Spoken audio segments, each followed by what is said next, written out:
আজি চাহতকে বেছি কাজিয়াহে গৰম হৈছে দেই। ঐ পিংকি, তোৰ নাম বহুত চলিছে দেখোন আজিকালি। মই কি কৰিলো বৌ? কি কৰিলি? গাঁৱৰ গিৰিয়েকবিলাকৰ চকু ঘূৰাই ফুৰ। আৰে বৌ, মই কাকো মাতি নানো, মানুহে মোক নিজেই চাই থাকে। হয় হয় দিয়া, চেনি মাটিত পৰিলে পৰুৱা নিজে নিজেই আহে। আজি আমি মৰিলো আৰু। ঐ চুপ থাক।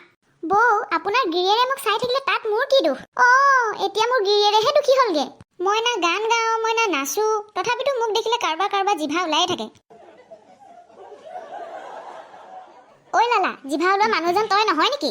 মই একো কৰা নাই অ' মালতী। তোমাৰ মুখখন দেখিলে এনেকুৱা লাগে যেন তুমি এটা ধৰা পৰা চোৰ। বৌ, আপুনি কিন্তু কম বস্তু নহয়। কি কলি? কালিচোন আপুনি বাপনক চাই মনে মনে হাঁহি আছিল, সেইবিলাক পিছে? হে ভগৱান, মোক কিয় টানিছা বাৰু? ঐ, কথা চাই চিতি কবি, সেয়া মোৰ শিষ্টাচাৰহে আছিল। আইঅ, হয় নেকি? চকু টিপটো কি শিষ্টাচাৰ আছিল নেকি? দেখিলা, এতিয়াতো ধৰা পৰিলা। চুপ থাক, তই এটা ধোৱা তুলসী পাত হয়। আজি দুইফালৰে ফাইল খুলিছে। বৌ, এটা সত্য কথা ক। কি ক? আপুনি আগতে দেখিবলৈ বহুত ধুনীয়া আছিল। মানে এতিয়া মই ধুনীয়া নহয়? আৰে বৌ, মই সেইটো ক'ব খোজা নাই। পিংকি, তই গাঁতত নিজেই জঁপিয়াইছ কিন্তু। ঐ, মই কি দেখাত এতিয়া বুঢ়ী হলো নেকি? নাই নাই, নাই হোৱা। কেৱল অলপমান আৰু। কি অলপমান? পিছৰ দুখৰো কৈ দে আকৌ। নাই, অলপমান আৰু গৰম মাছাজ। সত্য কথাটো কওঁ বৌ, গাঁৱৰ মানুহে আপোনাক ভাল পায়। ভাল নাপালে সংসাৰ চলে নেকি? সেইটো ঠিক কথাই কৈছা বাৰু। মোৰ গিৰিয়েৰাইও আপোনাক ভাল পায়। ময়ো পাওঁ। চুপ থাক। আজিৰ পৰা এই দোকানত চাহ ফ্ৰী, কিন্তু কাজিয়াৰ টিকেট লাগিব। ঠিক আছে পিংকি, তোৰ মোৰ মাজত আৰু এতিয়া কাজিয়া নাই। সমস্যা এই গিৰিয়েকবোৰ। বৌ, সেইটো আপুনি ঠিক কথা কৈছে। গাঁৱৰ পুৰুষ মানুহৰ চকু গৰুৰ দৰে, য'তে সেউজীয়া দেখে তাতেই যায়। এতিয়া গৈ থৈ শেষত আমাৰ পুৰুষৰ সমাজখনহে বেয়া হ'লগে।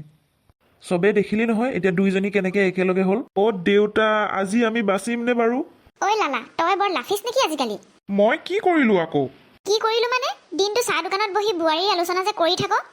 হয় হয়, ঠিকেই কৈছ। কাম নাই বন নাই, কেৱল বহি বহি মাইকী মানুহৰ খবৰ। আৰে তহঁতি ভুল বুজিছ, আমি এনেই আড্ডাহে মাৰো। আড্ডা? তোমালোকৰ আড্ডা মানে বুঢ়িয়াই গল্প নহয় জানো? আজি মোৰ দোকানত মোকেই মাৰিছে। ৰতন, তুমিও কম বস্তু নহয়। মই আকৌ কি কৰিলো? তুমি কি কৰা কম নেকি? দিনটো চাহ বনাই বনাই গাঁৱৰ সকলো বেয়া কথাবোৰ তুমিহে ছটিয়াই ফুৰা। হয়, বৌৱে ঠিক কথাই কৈছে। তোমাৰ দোকান নাথাকিলে গাঁৱৰ আধা কাজিয়া বন্ধ হৈ যাব। মই চাহৰ দোকান দিছো হয়, কিন্তু মই ইয়াত সমাজ সেৱাহে কৰো। তুমি সমাজ সেৱাই কৰা। তুমি জুইত ঘিউ ঢালি সমাজ সেৱা কৰা। ঐ লালা, তই কিয় ইমান দাঁত উলিয়াই আছ? লালা দাদা, আপোনাৰ কাম কিনো? মানে আপুনি কি কাম কৰে? মই খেতি 30 বিঘামান কৰো। খেতিয়ে কৰে। দিনটো গামোচাখন লৈ চাহৰ দোকানৰ বেঞ্চত বহি খেতি কৰি থাকে। মালতী, সেইটো কিন্তু ঠিক কথা কলা দেই। ৰতন, তই মোৰ ফালে নে মহিলাৰ ফালে? লালা ভাই, আজিৰ পৰা মই নিৰপেক্ষ, মই কাৰো ফালেই নহয়। ৰতন দাদা, আপুনি নিজেও কিন্তু কম বস্তু নহয়। আজি মোক তহঁত দুজনীয়ে এৰিবিনে? ৰতন দাদা, আপোনাৰ পেটটো কিন্তু চাহৰ ড্ৰামৰ গতে হৈ গৈছে। তেনেকে নকবা পিংকি, এয়া মোৰ সুখৰ পেটহে বাঢ়িছে। সুখৰ পেট বাঢ়িছে নে দিনটো চাহ চিঙৰা গিলি থকাৰ ফল বাঢ়িছে?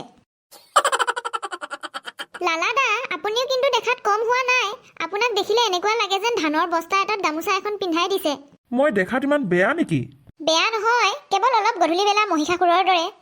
আজি আমাৰ পুৰুষ সমাজৰ শ্ৰাদ্ধ হ'ব যেন পাইছো। ঐ মালতী, লালা ভাইৰ সমান ভাল মানুহ কোনো নাই বুজিছ। ভালে, বহুত ভাল। ঘৰত নিজৰ কাপোৰ এটাও নিজে ধুই ল'ব নোৱাৰে। হয় নেকি? আমাৰ বাপনে অন্তত নিজৰ গামোচাখনকে ধুই লয় বাৰু দেই। সেই বাপনটো বৰ কামিলা নেকি? হ'ব দে, তোতকেতো বহুত গুণে ভাল। লালা ভাই, আজিৰে পৰা নিজৰ জনীৰ আগত বেলেগৰ জনীৰ নাম নলবি। আৰু চাহ দোকানত বহি বহি বেলেগ মাইকীৰ কথাও ইয়াত আলোচনা কৰি নাথাকিবি কোনো।